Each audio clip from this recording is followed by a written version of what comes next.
Google Hangouts. Although they seem to no longer exist, they used to be the place to be, especially if you were debating Christians back in the day. And the majority of my early videos came from Google Hangouts.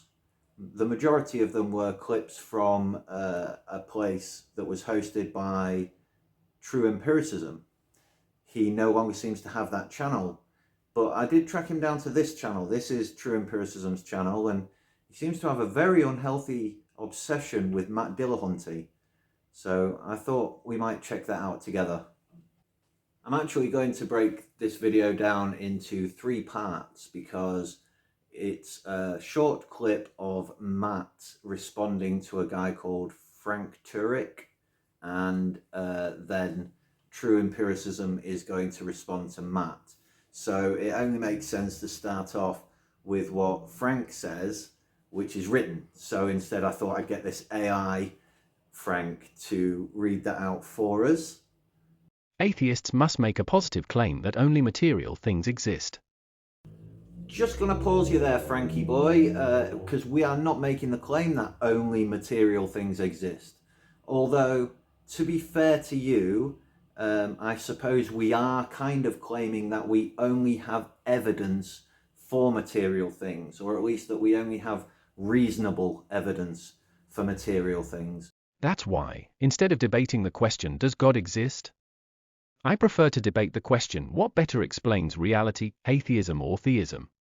Yeah, personally, I don't have a problem with that, to be honest. It sounds like a more interesting debate anyway. Does God exist? No. Game over, you know. What's a more reasonable, atheism or theism? At least there's some meat there, some content that we can get into.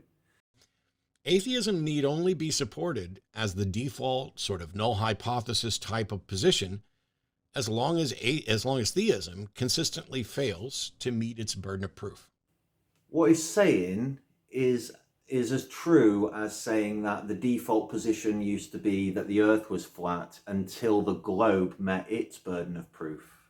Or, of course, special creation used to be the default position until evolution met its burden of proof.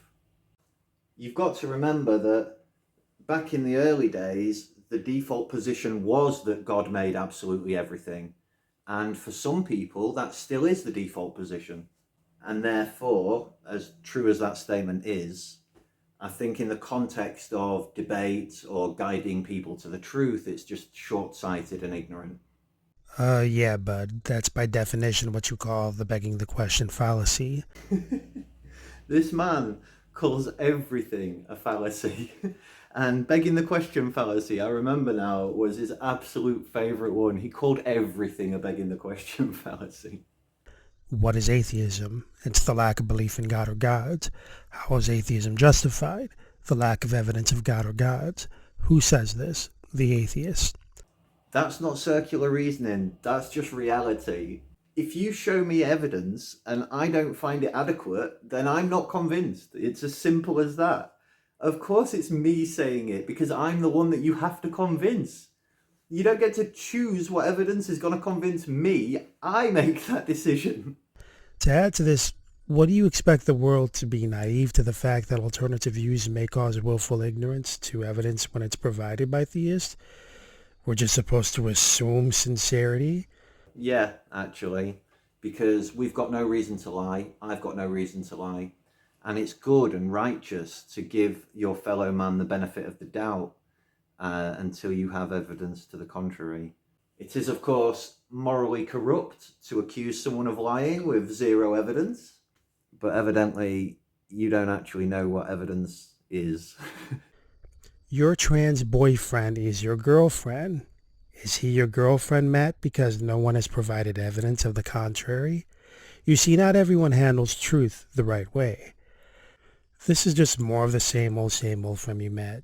You say something you think is clever because it's a useful, evasive tactic, but you're too incompetent to comprehend it's just fallacious reasoning.